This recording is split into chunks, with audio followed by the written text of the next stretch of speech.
Bathinda air force station 21 फरवरी 2017। हवा में एक अजीब सी बेचैनी घुली थी। आम दिनों की तरह नहीं, एक भारीपन, एक सन्नाटा जो भीतर तक सिहरन पैदा कर रहा था।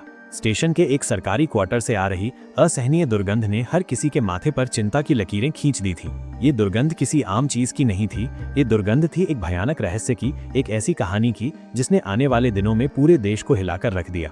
इस क्वार्टर में मिला एक शत विक्षत शरीर, 16 टुकड़ों में बटा हुआ, एक ऐसी बर्बरता की निशानी था जिसने इंसानियत को भी शर्मसार कर दिया। ये सिर्फ एक कत्ल नहीं था, ये कत्ल था विश्वास का, प्रेम का और इंसानियत का। 8 फरवरी 2017 की शाम हवा में हल्की ठंडक थी। बठिंडा एयरफोर्स स्टेशन में तैनात कॉर्पोरल विपिन कुमार शुक्ला अपने काम से लौट रहे थे। घर पर उनकी पत्नी कुमकुम और 2 छोटे बच्चे उनका इंतजार कर रहे थे। कुमकुम ने बच्चों को खाना खिलाकर सुला दिया था और खुद विपिन के आने का इंतजार कर रही थी। विपिन ने फोन करके बताया कि वो थोड़ी देर में मंदिर होकर आ रहे हैं। कुमकुम ने खाना गर्म रखा और उनके आने का इंतजार करने लगी, लेकिन वो थोड़ी देर कभी नहीं आई। रात ढलती गई, कुमकुम की बेचैनी बढ़ती गई। उसने कई बार विपिन को फोन किया, लेकिन उनका फोन बंद था। एक अजीब सी घबराहट उसे जकड़ रही थी। सारी रात वो सो नहीं पाई, हर पल बस विपिन के आने का इंतजार करती रही। अगली सुबह कुमकुम बदहवास सी एयरफोर्स स्टेशन पहुंची। इस स्टेशन के अधिकारियों को उसने विपिन के लापता होने की खबर दी। अधिकारियों ने उसे ढांढस बंधाया, कहा कि शायद वो आसपास ही कहीं गए होंगे, चिंता की कोई बात नहीं है।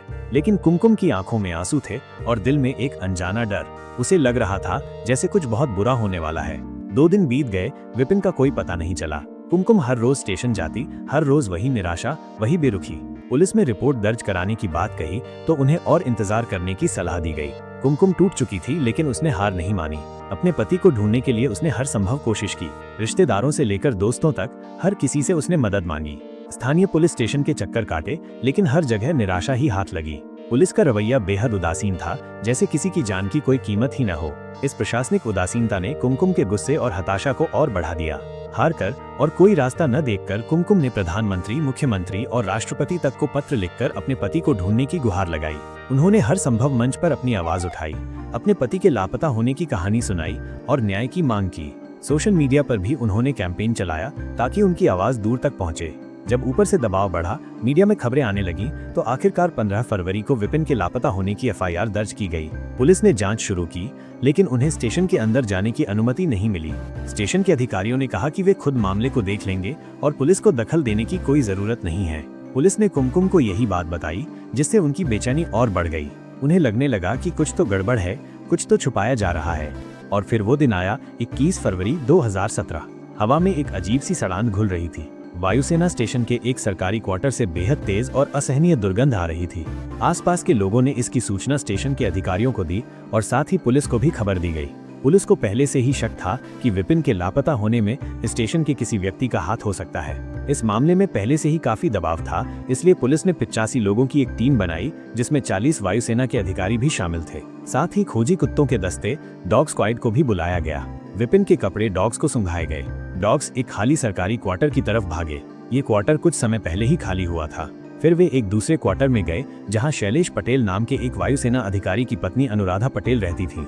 अनुराधा 8 महीने की गर्भवती थी। पुलिस ने घर की तलाशी लेने की बात कही। अनुराधा ने विरोध किया, लेकिन पुलिस ने दबाव डाला। शैलेश को भी फोन करके बुलाया गया। आखिरकार उन्हें घर की तलाशी की अनुमति देनी पड़ी। घर के अंदर का नजारा देखकर सबके होश उड़ गए। फ्रिज में, संदूक में, अलमारी में, हर जगह इंसान के मांस के टुकड़े भरे पड़े थे। ये टुकड़े विपिन के शरीर के थे, जिन्हें 16 हिस्सों में काटा गया था, बड़ी बेरहमी से, ठंडे दिमाग से। ये देखकर पुलिस के भी होश उड़ गए और कुमकुम पर तो मानो आसमान ही टूट पड़ा। उसकी दुनिया उजड़ गई। जिस पति की वो राह देख रही थी, वो अब कभी नहीं आएगा। इस खौफनाक खुलासे ने पूरे देश को हिलाकर रख दिया। ये खबर आग की तरह फैल गई। हर अखबार, हर न्यूज चैनल पर यही खबर थी। शैलेश और अनुराधा को गिरफ्तार कर लिया गया। लेकिन सबसे बड़ा सवाल ये था कि उन्होंने विपिन के साथ इतना जघन्य अपराध क्यों किया? क्या वजह थी जो उन्हें इस कदर हैवान बना दिया? ये सवाल केवल पुलिस के लिए ही नहीं, बल्कि पूरे समाज के लिए एक चुनौती बन गया। पुलिस की पूछताछ में एक चौंकाने वाला और बेहद जटिल सच सामने आया। ये कहानी 2 साल पहले 2015 में शुरू हुई थी। जब विपिन का तबादला बठिंडा हुआ था, तब उन पर शैलेश की पत्नी अनुराधा को छेड़ने का आरोप लगा था। ये आरोप कितना सच था, कितना झूठ, ये कहना मुश्किल है। लेकिन इस घटना के बाद स्टेशन में ये अफवाह फैल गई कि अनुराधा और विपिन के बीच अफेयर शुरू हो गया है। दोनों अक्सर मिलते थे, बातें करते थे और धीरे धीरे करीब आ गए। कहा तो ये भी जाता है कि अनुराधा के पेट में पल रहा बच्चा विपिन का ही था। हालांकि इसकी आधिकारिक पुष्टि कभी नहीं हुई, लेकिन ये सिलसिला ज्यादा दिन नहीं चला। विपिन अपनी पत्नी और बच्चों को लेकर बठिंडा आ गए। अनुराधा को समझ आ गया कि विपिन उनसे शादी नहीं कर सकते और नहीं कभी करेंगे। उनके दिल में प्यार नफरत में बदल गया, एक ऐसी नफरत जो धीरे धीरे बढ़ती गई और एक दिन कत्ल में बदल गई। उन्होंने अपने पति को सब कुछ बता दिया, कुछ बातें बढ़ाकर भी बताईं, अपनी झूठी इज्जत और प्यार की दुहाई देते हुए शैलेश को भड़काया। शैलेश गुस्से से पागल हो गए, उनकी पुरुषवादी अहम को ठेस पहुंची और उन्होंने विपिन को मारने की साजिश रची। इस साजिश में उनके साथ उनका साला भी शामिल था, जो नौसेना में था। शैलेश ने विपिन को अपना सामान पैक करने के लिए बुलाया। उस रात जब विपिन अपनी पत्नी से मंदिर जाने की बात कहकर निकले तो वो शैलेश के क्वार्टर में गए। शैलेश ने अपने साले को भी वहां बुला लिया था। दोनों ने मिलकर विपिन पर हमला कर दिया। एक भारी धातु से उनके सिर पर वार किया, जिससे उनकी मौके पर ही मौत हो गई। लाश को ठिकाने लगाना एक बड़ी समस्या थी। स्टेशन के अंदर से लाश को बाहर नहीं ले जा सकते थे। सुरक्षा बहुत चुस्त थी, इसलिए उन्होंने एक हफ्ते तक लाश को क्वार्टर के अंदर ही रखा। उम्मीद थी कि शायद कोई रास्ता निकल जाए। जब उन्हें लगा कि उन्हें क्वार्टर बदलना पड़ेगा तो उन्होंने विपिन के शरीर के टुकड़े कर दिए और एक बक्से में भरकर नए क्वार्टर में ले गए। यह एक बेहद खौफनाक और अमानवीय कृत्य था, जिसने हर किसी को हिलाकर रख दिया। इस घटना ने न केवल विपिन की जान ली, बल्कि उनके परिवार को भी पूरी तरह से तबाह कर दिया। कुमकुम विधवा हो गईं और उनके बच्चों के सिर से पिता का साया उठ गया। ये घटना समाज के लिए भी एक गहरा